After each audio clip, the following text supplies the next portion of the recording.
Leo nataka nielekeze jinsi ya kuandaa chai ambayo we mwanaume ukiitumia itakusaidia kurudia raundi ya pili, itakusaidia usiwahi kufika kileleni pia na kupata hamu ya kufanya tendo la ndoa.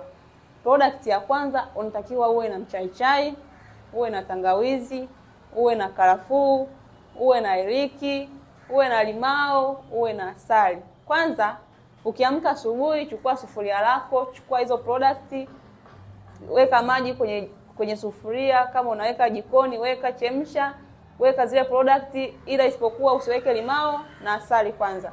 Chemsha mpaka utakapoona chai yako imeiva, shusha, weka kwenye kikombe, unaweka asali, pia utaweka na limao. Ukitumia hii chai mara kwa mara, mwanaume unapaswa utumie chai hii mara kwa mara au kila siku, asubuhi na jioni, itakusaidia sana. Kama bado hujanifuata, unaweza ukanifuata, pia ukalike